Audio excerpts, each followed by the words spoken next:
Bonjour, bienvenue chez Tim Talks Cooking. Moi c'est Tim et aujourd'hui je me prépare pour le soir du Super Bowl qui s'en vient dimanche soir. On a encore un peu de temps pour se préparer. Et bon, évidemment, il va nous falloir quelque chose à grignoter. Et là, j'ai une idée qui va vous plaire, je crois. Il s'agit d'une tapenade traditionnelle.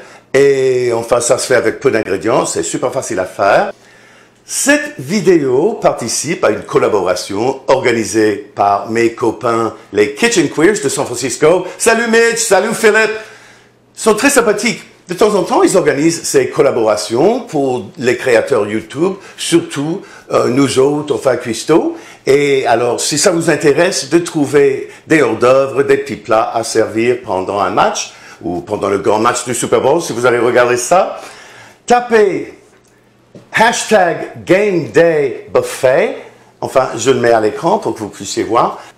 Écrivez ça dans la barre de recherche et vous allez trouver plein de recettes et aussi des chaînes très intéressantes. Passons à la recette.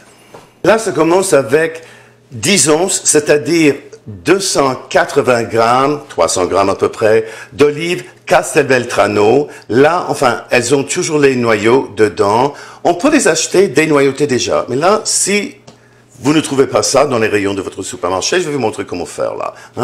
Reposez la lame de votre couteau dessus. Vous tapez, bon, plus ou moins doucement. Et là, vous allez voir que le noyau s'enlève très facilement. Après les avoir dénoyautés, mes olives ne pèsent plus que 185 grammes. C'est-à-dire 6,5 onces si vous êtes aux États-Unis. Voilà. Alors bon, à cela, nous allons ajouter 60 grammes d'olives Kalamata, dénoyautées également, un quart de tasse de persil haché, une gousse d'ail émincée. Si vous voulez, vous pouvez en ajouter plus, mais ça, je trouve que ça va.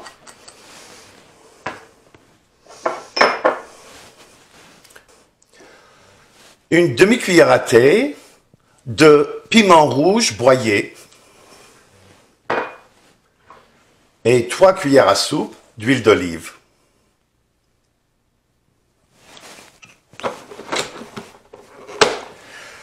On ne va pas en faire une purée tout à fait, mais on va le réduire à une sorte de pâte qui a quand même des morceaux dedans. Et là, alors on va pas y aller trop fort. Un peu comme ça. Là, je vais racler un peu.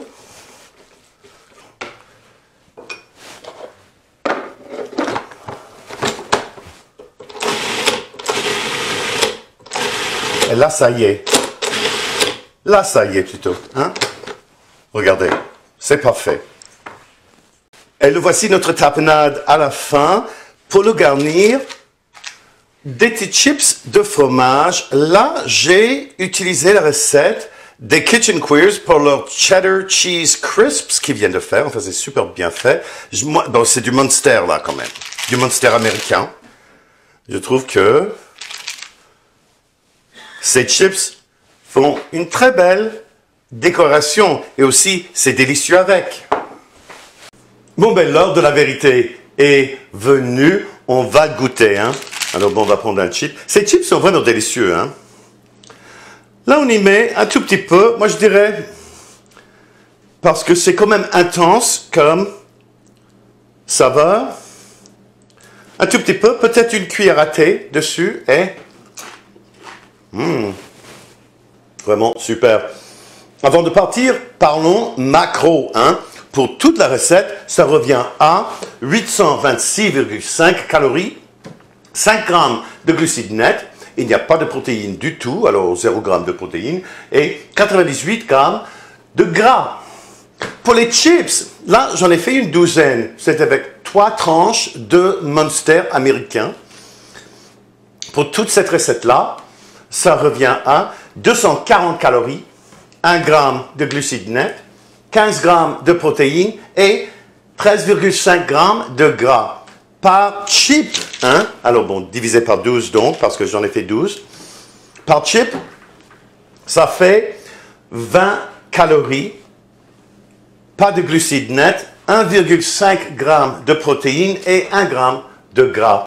J'aimerais bien ça remercier encore une fois Mitch et Philip des Kitchen Queers d'avoir organisé cette belle collaboration. C'était vraiment le fun d'y participer. Et à vous, je vous dis merci également d'avoir regardé et d'être là avec nous aujourd'hui. N'oubliez pas de vous abonner à ma chaîne, ça aide ma chaîne à se développer et cela vous aide à retrouver mes vidéos, surtout si vous cliquez sur la clochette de notification. J'aimerais bien ça aussi que vous likiez la vidéo, que vous la partagiez chez Facebook et que vous la commentiez ici. À la prochaine, hein?